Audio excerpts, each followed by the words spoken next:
So will those new bank rules pass in Congress? We've got two folks to talk about it. Brad Sherman's a Democratic congressman from California, but first, Peter Roskam, Republican from Illinois. You heard what Mr. Zuckerman just said there, the substitution of politics for policy in specific reference to the banks. Will anything like what the president proposed make its way through Congress, Mr. Well, I think you got to put this in a larger context, and this is a Congress and this is an administration. You heard Chris Van Hollen a couple of minutes ago. They are desperate to try and change the conversation. The American public is focused on job creation, the economy. I'm sitting here in Chicago today. Our unemployment numbers in Illinois are 11%, and there's a huge disconnect from where the administration has been going. And now the president finds a populist issue then he can sink his teeth into. But will it pass? Well, I think they can pass just about anything they want out of the House of Representatives, but the question remains, what is the Senate going to do? And it's had a real restraining influence on the president's agenda over the past couple of months. And Congressman Brad Sherman, what is your perspective on the proposed legislation?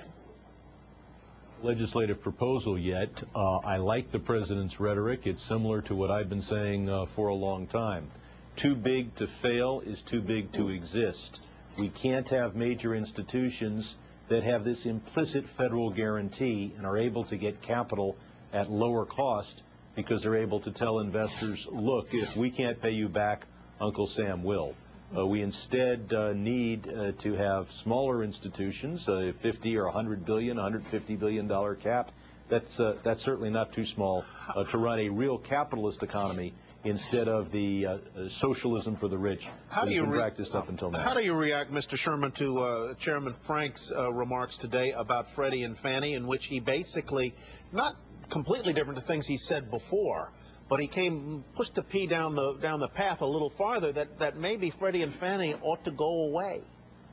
Well, the idea of having institutions that are both governmental institutions on the one hand and privately owned corporations on the other, I don't think worked very well.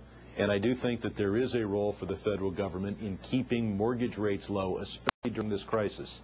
Because if home prices don't rebound or at least stabilize, we're in for another round of foreclosures and a real drag on the economy. Congressman Sherman, you know, the Democrats want now a new TARP tax on the biggest banks, even though a lot of those big banks paid back all of the TARP plus a profit plus interest, but we want to keep taxing them to pay back TARP. And now we want to ban them from proprietary trading when there's no evidence whatsoever that any prop trading led to the meltdown. Isn't this more about punishment and trying to make sure you guys don't lose control of the House in November?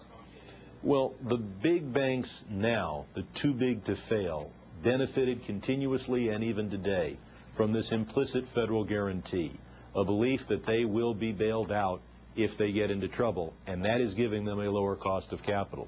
It is not inappropriate to charge a fee on those who are getting that enormous benefit, but ultimately we need to break them up.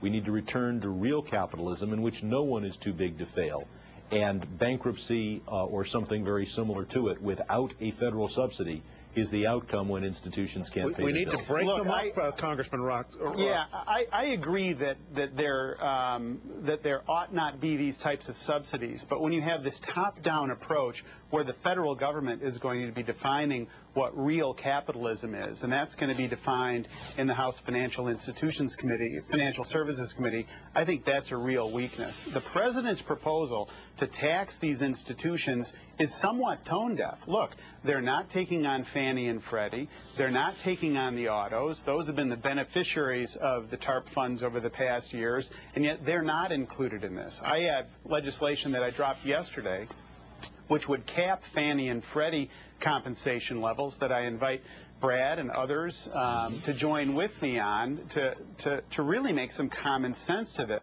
But my hunch is, and the sense I'm getting in the political context, is that the administration is sort of going to the line of scrimmage and doing audible calls and chucking ideas out there, but really not following through with the legislative language.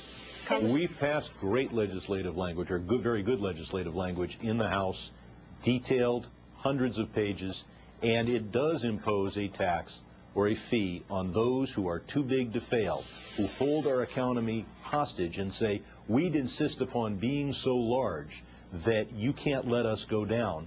and we're going to benefit from that. And by God, if we go under, you're going to have to bail us Congressman out. Sherman, though, would that include the likes of AIG, which got us into this in the first place and does not technically fall under what the president is proposing? I don't think the House bill certainly applies to AIG. AIG should be liquidated. AIG, we need to get the money back and not take further risks at AIG. The compensation over there is outrageous and is consistent only with the idea that they want to keep staying at the casino, and so they need the best possible croupiers. That is an entity that should be liquidated to protect the taxpayer from further risk. And Congressman Roskam, what do you make of this proposal vis-a-vis AIG?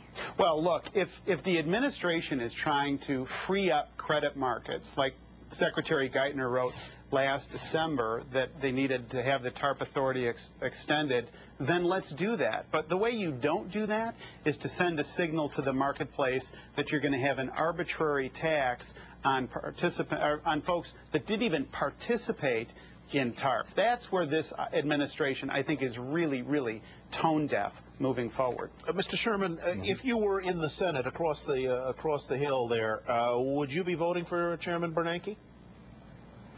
I haven't evaluated that precisely because I'm not in the Senate. I think it. You think he's done a good job? He has not done a populist job. He has done an intelligent, well thought out job of defending the existing institutions that have become too big to fail and who insist upon holding us hostage by their very size and demanding an implicit federal guarantee. What is this? And it is not, Congressman. and I disagree with my colleague. It is not. What is this holding hostage thing? You act like they have evil intent to fleece the economy. Yet if they do that, they hurt their own earnings. We need the banks to fuel business, to fuel growth, and to fuel job growth. We need the banks on our side, and you guys are beating them up. How can that help the recovery, sir? If these banks can be of smaller size, then we return to real capitalism. Don't you relegate them to mere punks on the world stage, and you let a Chinese bank, a French bank, a UK bank end up dominating the business instead of the U.S.? $100 billion institution is hardly a punk, and when necessary, banks have done for centuries put together syndicates to handle this or that transaction, so no one of them takes too large a risk. We do not need to have institutions that are greater than 1 or 2% of our GDP.